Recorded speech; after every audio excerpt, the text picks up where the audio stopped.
कि देश के हर गरीब एवं मध्यम वर्ग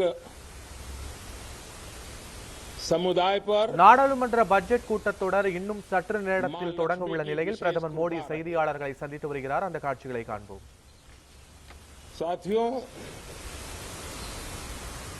हमारे गणतंत्र के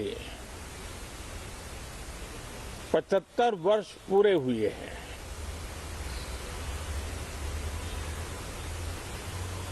और ये हर देशवासी के लिए सर्वाधिक गौरवपूर्ण है और विश्व के लोकतांत्रिक जगत के लिए भी भारत का ये सामर्थ्य अपनी एक विशेष स्थान बनाता है. साथियों, ये देश की जनता ने मुझे तीसरी बार ये दायित्व दिया है और इस तीसरे कार्यकाल का ये पहला पूर्ण बजट है.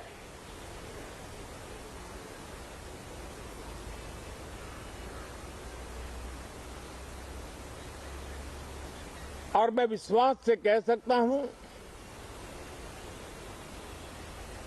कि 2047 जब आजादी के 100 साल होंगे, विकसित भारत का जो संकल्प देश ने लिया है, ये बजट सत्र, ये बजट एक नया विश्वास पैदा करेगा, नई ऊर्जा देगा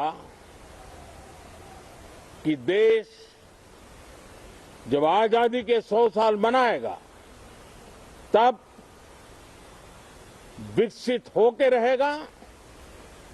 140 करोड़ देशवासी अपने सामूहिक प्रयास से इस संकल्प को परिपूर्ण करेंगे. तीसरे टर्म में हम मिशन मोड में देश को सर्वांगीण विकास की दिशा में, चाहे वो भौगोलिक रूप से हो,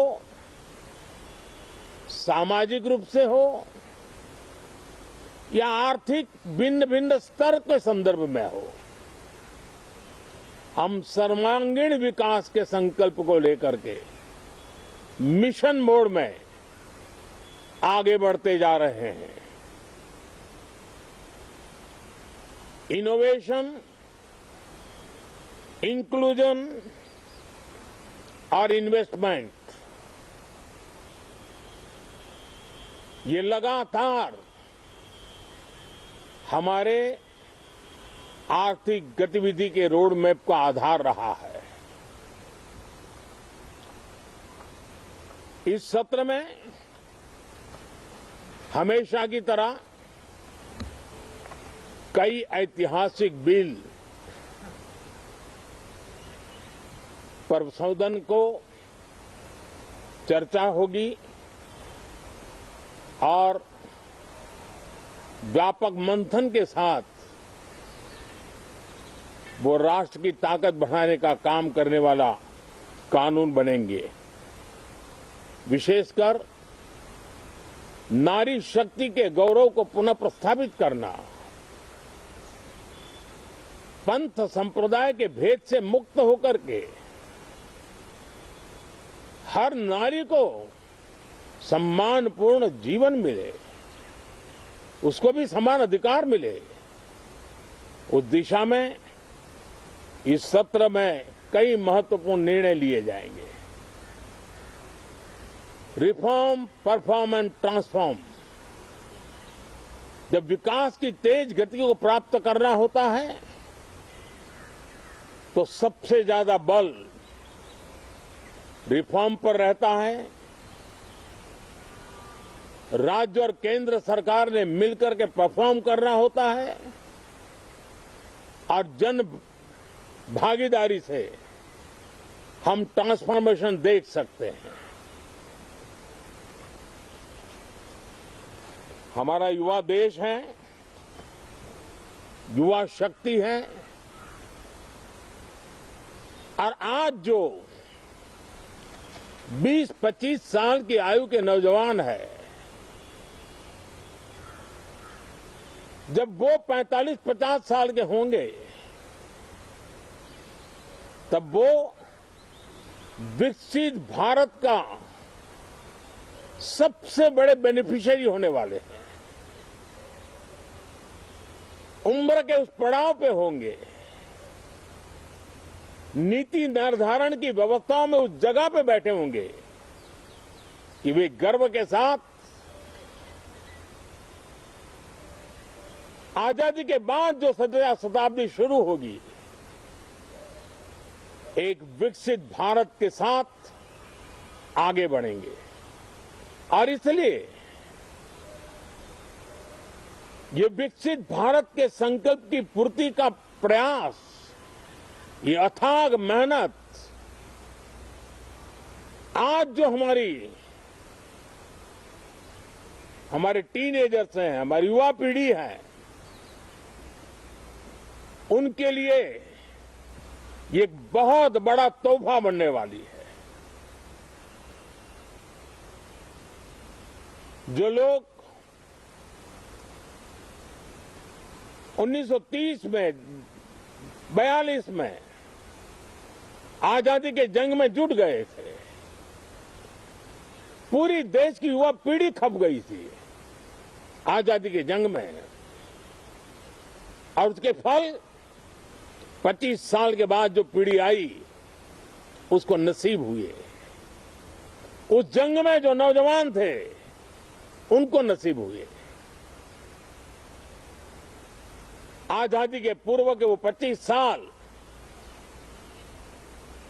आजादी के जश्न मनाने का अवसर बना।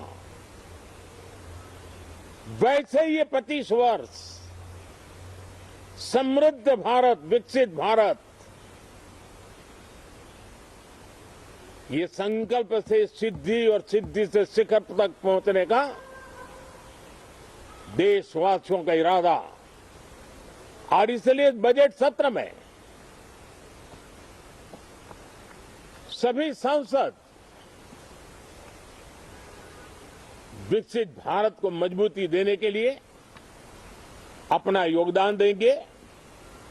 विशेष करके जो युवा सांसद है उनके लिए तो सुनहरा अवसर है, क्योंकि वो आज सदन में जितनी जागरूकता, जितनी भागीदारी बढ़ाएंगे और विकसित भारत के जो फल है वो तो उनकी नजर के सामने देखने को मिलने वाले हैं।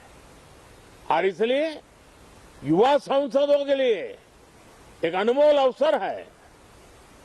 साथियों, मैं आशा करता हूं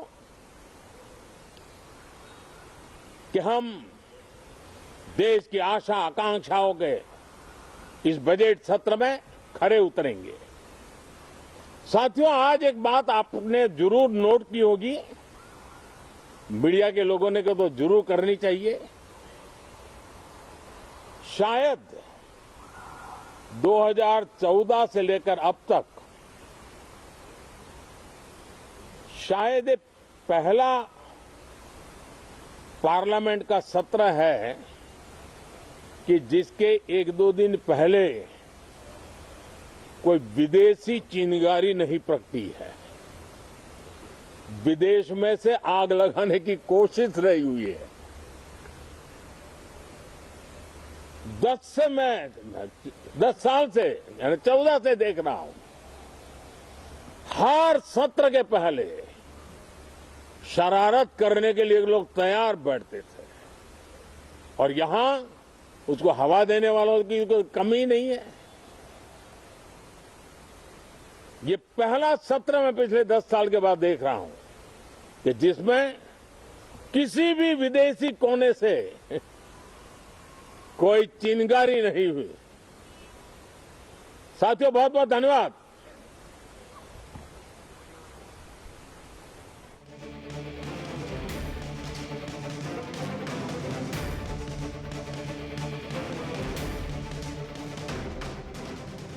இந்த ஆண்டிற்கான பட்ஜெட் கூட்டத்தொடர் இன்னும் சற்று நேரத்தில் தொடங்க இருக்கும் நிலையில் பிரதமர் மோடி செய்தியாளர்களை சந்தித்திருக்கிறார்.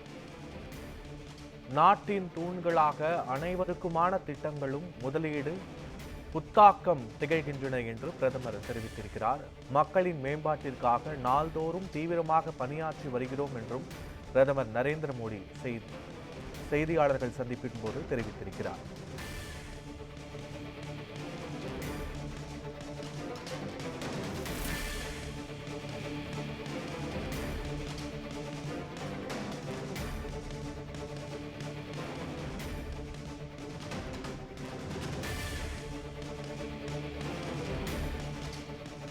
நடுத்தர வர்க்கத்தினரை அன்னை லட்சுமி ஆதரிப்பார் என்று பிரதமர் மோடி செய்தியாளர்களின் சந்திப்பின் போது தெரிவித்திருக்கிறார்.